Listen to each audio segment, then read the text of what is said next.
You have the Sky Elite, this way, Sky Elite B65, and you were told that this is dual SIM.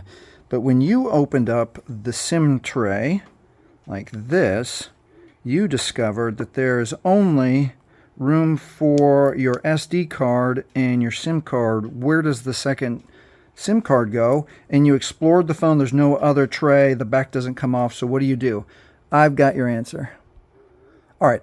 The design of this SIM card tray holder is such that SIM number one goes here, and then you have to remove your SD memory card, and then your second, see if we can get that to show up, the second SIM tray, see that SIM 2 right there, goes right here, and you can see the notch, match that notch up, and it lays down flat just like that, and with steady hands, line it back up and put it in the right side of the phone just like this.